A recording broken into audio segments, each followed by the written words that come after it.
Nagsimula ang episode 6 nang dalhin nila Luffy si Zoro sa kusina, wala pa ding itong malay at maraming dugo na ang nawala. Sinabi ni Nami na maghanap si Luffy ng kahit na sinong tao na maaaring makatulong kay Zoro. Agad na sinabi ni Luffy kila Zeff at Sanji ang malalang kalagayan ni Zoro kaya tumulong na sila sa grupo. Hindi sila mga doktor ngunit maaari nilang gamitin ang kanilang kasanayan sa pagluluto upang mapagaling ang sugat. Gumamit si Zeff ng balat ng isda upang matakpan ang mahabang sugat sa dibdib ni Zoro. Sinabi ni Zeff na ito ay isang old trick na makakatulong sa pagpapagaling ng mga sugat ng mas mabilis. Sinabi din niya na kausapin at kwentuhan si Zoro at bantayan palagi.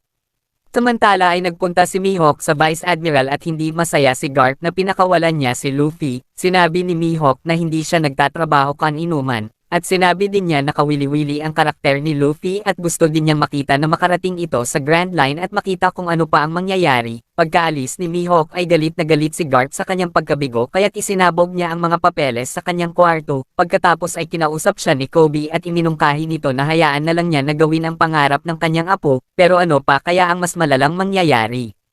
Habang walang malay si Zoro ay naniniwala si Luffy na magkakamalay ito ngunit hindi naman nakakasiguro sila Sanji at Usopp.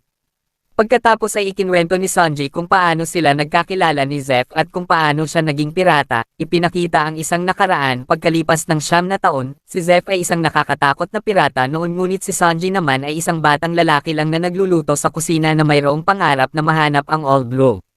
Nang magpakita si Zeff ay bigla silang inilubog ng napakalakas na bagyo kaya nalunod ang lahat at silang dalawa lang ang nakaligtas. Nagtigisa sila ng bag ng pagkain at sinabi ni Zeff na magbantay si Sanji ng dadaan na barko at pagkatapos ay pinaalis na siya nito. Napunta sila sa isang malaking bato na hugis kabute. Lumipas ang araw at gabi at unti-unting kinain ni Sanji ang kanyang mga pagkain sa bag. Kinagabihan habang umuulan ay dumaan ang isang barko kaya't nagsisigaw si Sanji ngunit hindi naman siya narinig nito at sa ika-30 araw ay isang tinapay na lang natitira niyang pagkain at makikitang naubos na din ito kinagabihan. At sa ika-70 days ay talagang nakaranas na siya ng sobrang gutom at panghihina kaya't kinuha niya ang kutsilyo at nagpasya na siyang kunin ang pagkain kay Zeff upang hindi siya mamatay. Ngunit wala pala talagang lamang pagkain ang bag ni Zeff at kayamanan lang ang laman nito. Ibinigay niya ang lahat ng pagkain kay Sanji at kinain na lang niya ang sarili niyang paa upang mabuhay dahil mamamatay na siya doon kaya't mas minabuti niyang si Sanji ang mabuhay upang maipagpatuloy nito ang pangarap na mahanap ang All Blue at hinahanap din pala niya ito sa kanyang buong buhay at pareho sila ng pangarap ng bata.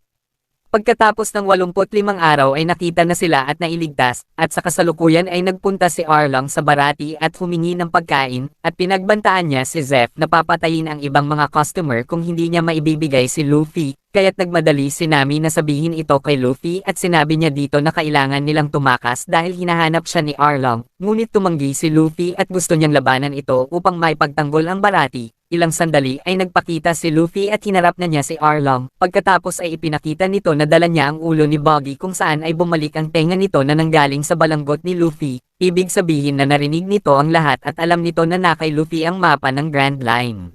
Ipinababalik ni Arlong ang mapang ninakaw ni Luffy ngunit sinabi ni Luffy na kailangan mo munang labanan ako para makuha mo ito. Pagkatapos ay biglang binaril ni Zeff si Arlong, kaya't inatake siya ng tauhan nito. Nang makitang nasaktan si Zeff ay nilabanan ni Sanji ang mga tauhan ni Arlong. Pagkatapos ay ginamitan na ng gum pistol ni Luffy si Arlong, ngunit nahawakan nito ang kanyang kamay at hinatak siya nito at inihagis. Pagkatapos ay matindi na silang naglaban ni Arlong hanggang sa makarating na sila sa pantalan, ngunit ilang sandali ay talagang sinadyang dalhin ni Nami ang mapa ng Grand Line kay Arlong at lumalabas na palagi pala niya itong nakakausap, at sumali lang pala ito sa crew ni Luffy upang manakaw ang mapa para kay Arlong. Ibig sabihin na kumikilos siya ng palihim sa mahabang panahon. Pagkatapos ay pinigilan niya na patayin ni Arlong si Luffy at sinabing hayaan na ni Arlong na dagat na lang ang pumatay kay Luffy. Kaya't inihagis na ni Arlong si Luffy sa dagat at pagkatapos ay umalis na sila ni Nami.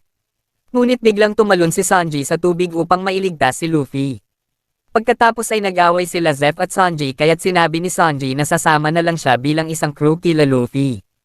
Nagsimula ng mapanghinaan ng loob si Luffy dahil halos lahat ay nawala na sa kanya, at pagkatapos ay bumulong siya sa kanyang sarili at sinabing gumising ka na Zoro dahil kailangan kita. Pagkatapos ay biglang nagsalita si Zoro kaya tuwang-tuwa si Luffy dahil buhay ito. Nangako si Zoro na mananatili siya sa tabi ni Luffy anuman ang mangyari at naniniwala siya na isang tunay na kapitan ng dagat si Luffy. Gustong-gusto din niyang mahanap ang One Piece kasama si Luffy.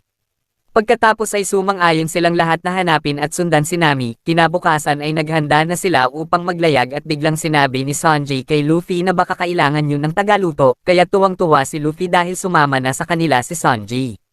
Habang papaalis ang barko nila Luffy ay naroon din si Zeff upang magpaalam kay Sanji na may luha sa kanyang mga mata.